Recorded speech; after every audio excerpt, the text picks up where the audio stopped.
This is the cabin sole of my CNC 39. Built in 1972. It's 52 years old. Now, for whatever reason when they built it, there's spaces in the cabin sole between the teak boards, and I'm going to do some changes here when I refinish it. One, it desperately needs refinish. It's got 2.5 years of wear and tear since I moved aboard. It was perfect. But these slats, as you can see, they're about 1/4 inch wide. They allow material to fall between them and collect, which even with my shop vac, well, it's just a portable battery powered. Find it hard to keep clean food crumbs, anything off your shoes or feet, whatever. And I do use and want to continue using below it for storage, but you can see everything falls through the cracks and makes it dirty. And in addition to being dirty, I perceive it to be an issue should I ever have a leak or a big influx of water, where all this debris that falls through the cracks will wash down into the deep part of the bilge, and as the bilge pump activates, all that debris and trash will get sucked up in the screen of the bilge pump and plug it up, and then the boat sinks. So for multiple reasons, I am going to fill these cracks as I refinish this, and I'm using, where the stand is for the cabin, I'm going to experiment with this small section. And what I'm thinking of doing is filling that gap there up to about that rounded part of the surface with material, probably styrofoam, and then using 5200 to go over it, because it's flexible yet hard and sandable. And then I'll have nice white pinstripes down my sole. So let me experiment with this piece, and we'll show it to you step by step, and we'll see how it comes out. I'm excited. So since we're going to have a filler of a different color, it's going to be white, 5200, so my sole will be pinstripe.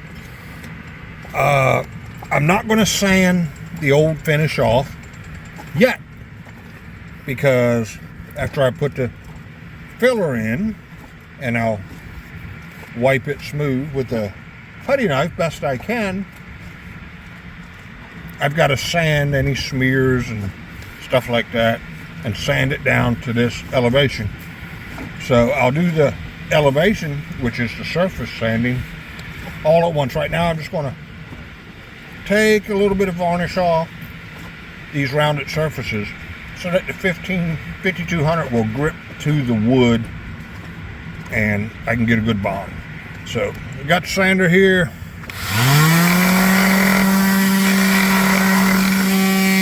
Boom. We'll be doing something like that and exposing the teak to get a good bond here and move on with the next step. So we've sanded down the radiuses to the vertical plane there for the 5200 to bond to the original teak. This teak is 52 years old. Originally it's unfinished on the back. Probably won't spend a lot of time on it because you're never going to see it, and it don't appear to be harmed by just age, but I'll probably throw a coat of polyurethane on it just to seal it, so it'll last another 52 years. But let's get the filler styrofoam and fill these gaps up to this radius as the next step. So we're just using some foam packing material and a straight edge and a razor knife, and we've cut a strip of styrofoam and we place it in the gap here, and this is the filler. 5200 is 27 bucks a tube at West Marine, and we don't need full depth, and you can see how that fills the gap, but these sanded radiuses are exposed so we get a good bond.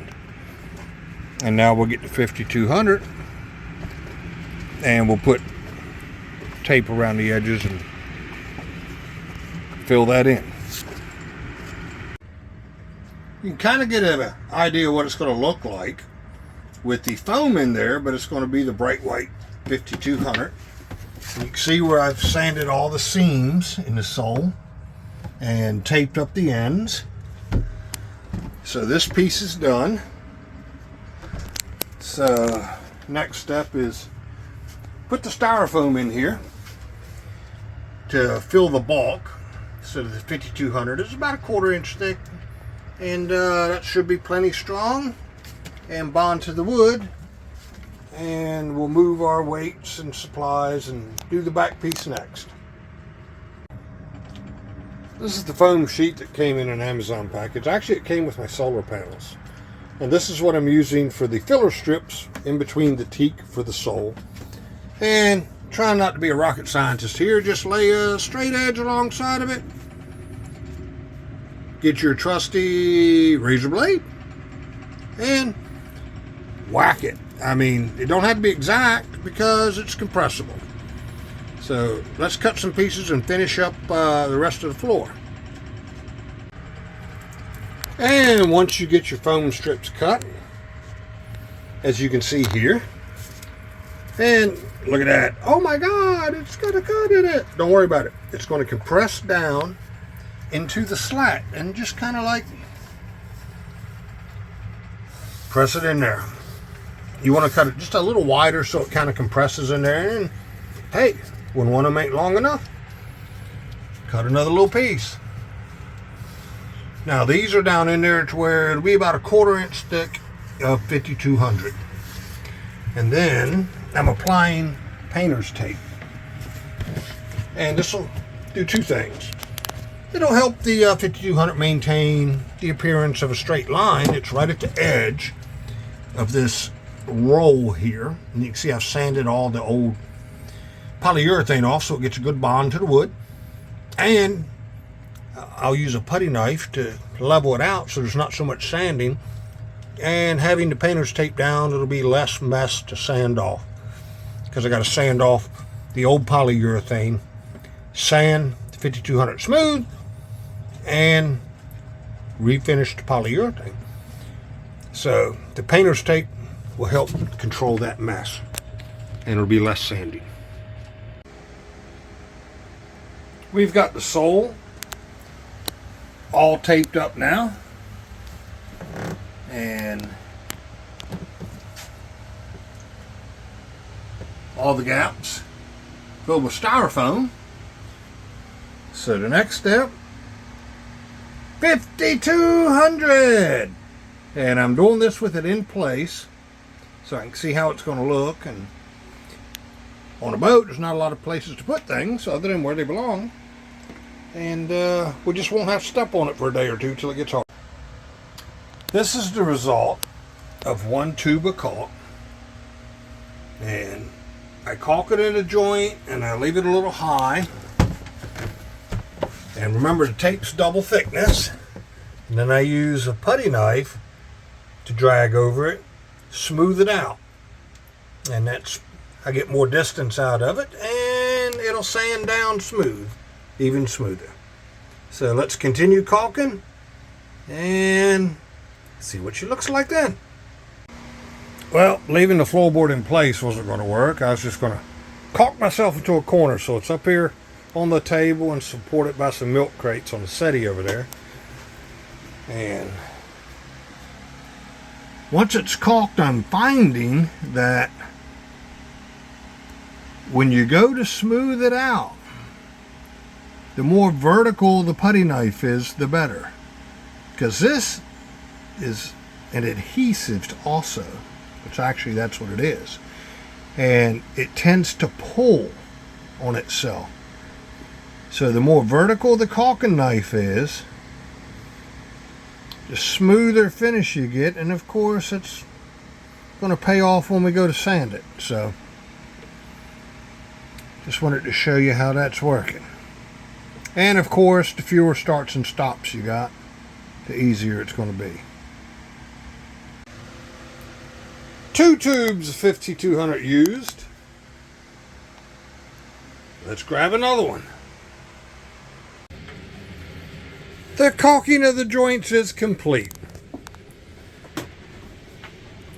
I know, it looks a little messy, but that's what the painter's tape is for. So the excess outside the areas I want the 5200, I can just peel right up and then sand it down to the wood level so it appears to be, I don't know, you've seen the cedar or teak with the ash strips in the middle. Looks good. Mine's going to have 5200 in the middle. Let me show you the rear sole. This is the rear sole. Same thing. Sand it between the joints. 2 layers of tape.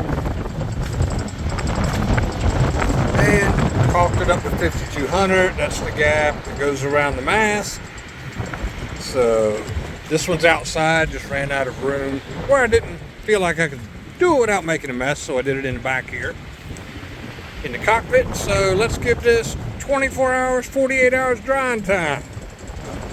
Then we'll put it back on the floor and let it sit for an additional week, since we're a good 1/4 inch thick with this stuff. And it wouldn't hurt to walk on it during that period, I'm sure, because it's flexible. And then we'll strip it and show you what it looks like before we start sanding. And just to give you an idea of how much material we used, we've got a full tube of caulk, or 5200, and 15% left in this one to do both soles. And we'll use this one. We got a little aluminum foil under the cap. Hopefully that'll keep it pliable for a week to touch up any areas that are low. So 5 tubes of 5200, 2 rolls of blue painter's tape. Of course, there'll be copious amounts of sandpaper and polyurethane. Okay, the moment of truth. Well, one of them anyway. The 5200 has set. It's good and solid. A little flexible, which is what we want, because these boards will flex. They'll expand, they'll contract. We don't want it to crack. We have our sander. Let's start taking down the excess to tape level. Then we'll peel the tape and take it down to wood level.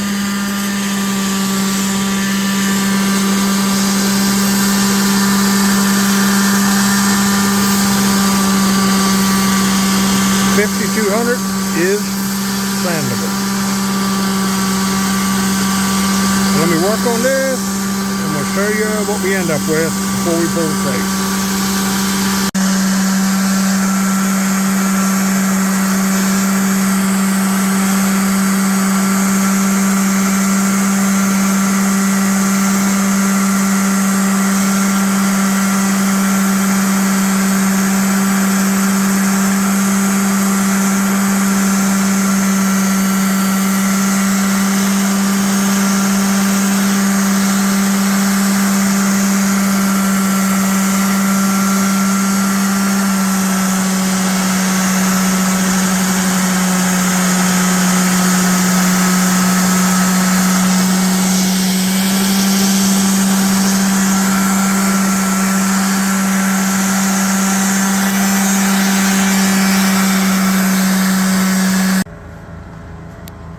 Okay, this is our first strip. We've sanded it down to tape level. And again, 2 layers of tape to hold the sander a little bit up off the wood. See where we got in the wood here a little bit. So let's untape and give it another sanding and see what it looks like.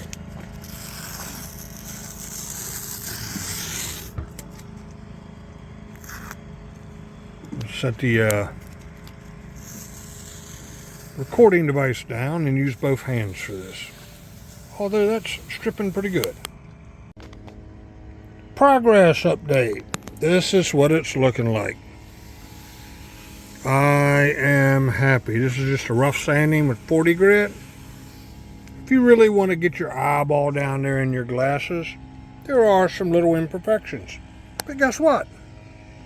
This boat is 52 years old.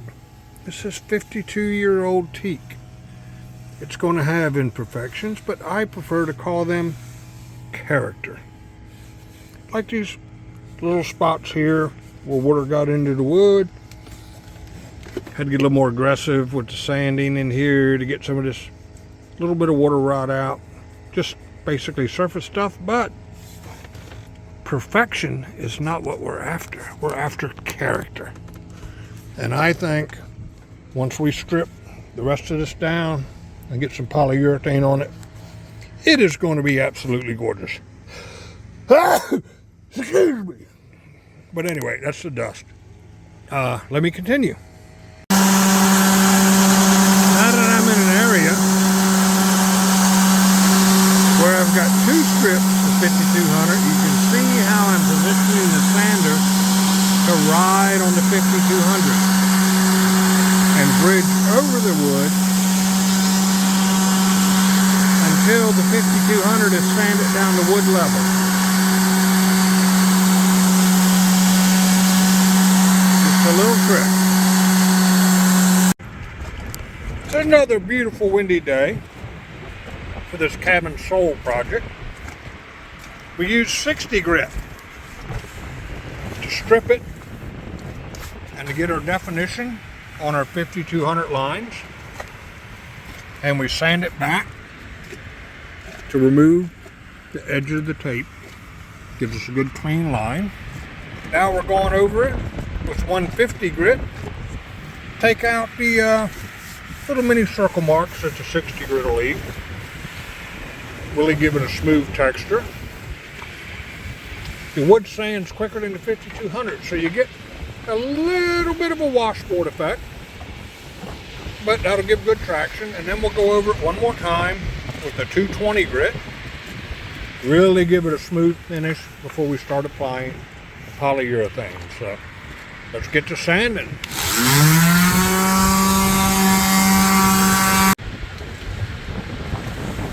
Now that we got the floor side nice and smooth, ready for varnish, we're going to turn our soles over. And where they rest in the cabin floor, you can see there's no finish left. Build up of some grunge. So we're going to clean all this up, give it a rough sand with some 60 grit, and do the back side first. Not to make it pretty. See our styrofoam that we placed in before we put the 5200 on the other side. We're not even going to trim that up. We just want to put a good coat of polyvinyl on this just to keep the moisture out of it. So let's hit it with some 60 grit, clean it up a little bit.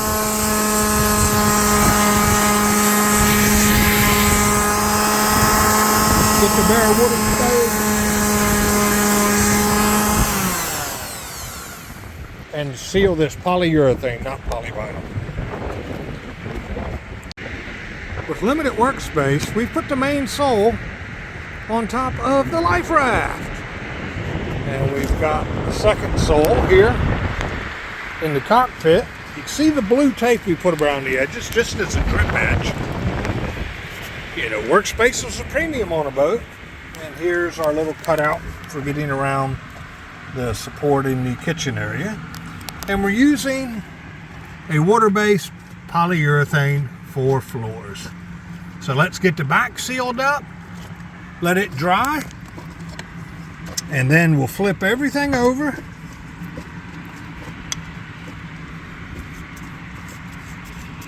and apply the finish to the side that you're going to see. This is just to protect this over the years. It's 52 years old.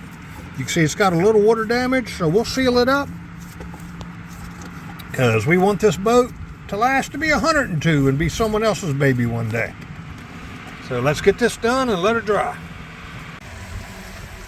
Second coat of polyurethane on the bottoms to seal them up. And I am impressed for what little prep work, practically none, just real rough sanding. They've got a beautiful color and texture to them. So let these dry overnight, get good and solid, flip them over, and start the beautiful finish work on the side we have prepared.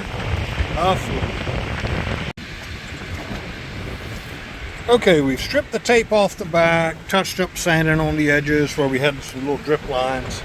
Now we're going to rub the front down with some mineral spirits, get all the dust off, tape it up again. Oh, this is giving us a preview of what this is going to look like. Oh yeah, I'm liking what I'm seeing. Look at the difference. And that's just mineral oil to get all the dust up. Try and clean this up as much as we can. You see in the 5200 there's going to be some little pockets of dust.